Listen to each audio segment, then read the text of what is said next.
Start with our overtime with KTRE Sports Director Ryan Smith. Ryan, tell us about that pack as they hosted Barbers Hill, my man. Yeah, man. Yeah, MC. It was a good game in the first half. Depends on who you ask in the second half. First half had a lot of explosive plays from both sides of the football. Had a long pass from Barbers Hill after a Lufkin fumble.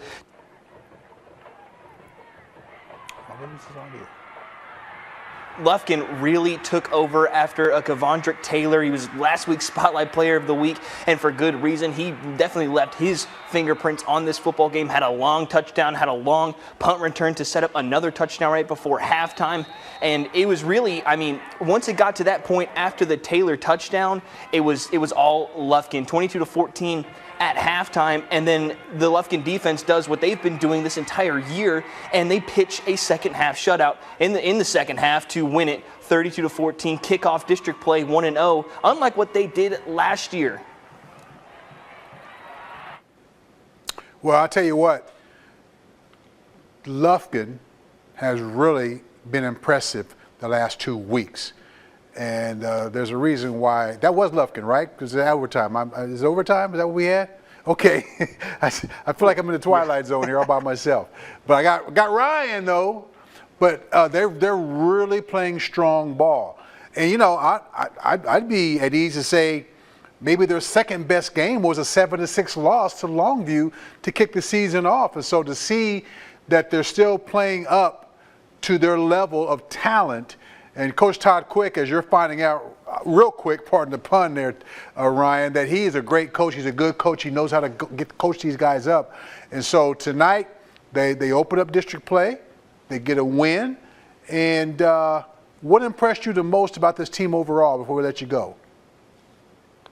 I really think, MC, it was the passing game. I mean, we saw a lot of these intermediate routes that they were able to break off a couple of tackles and turn into big games like that Kevondrick Taylor long touchdown.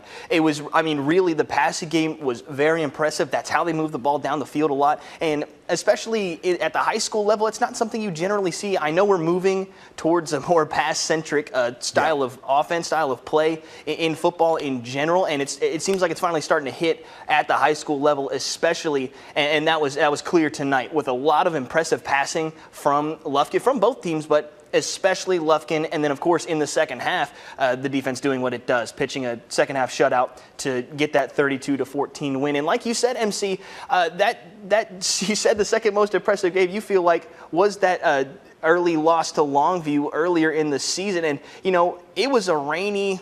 Yeah, just kind of a not miserable night, but just a rainy night. Not really a whole lot of offense going on, and that kind of set the table for this defense to really, you know, get into a league of their own. And I really think they've shown that throughout these first 5 weeks of the year, and especially in this district opener against Barbers Hill. Like I said, pitching a second half shutout. Not every single team is going to be able to do that. It's just really impressive what we've seen from Lufkin's defense and their offense, because they've also bounced back after that Longview loss in putting up 56 against NAC, 57 against Little Rock Southwest, and then I believe it was 37 against Tyler last week, and then, of course, 32 tonight. So really impressive all around from what we've seen from Lufkin. Well, great analysis, my man. That's Ryan Smith, the KTRE Sports Director. Thanks, Ryan. Enjoy your weekend, buddy. All right.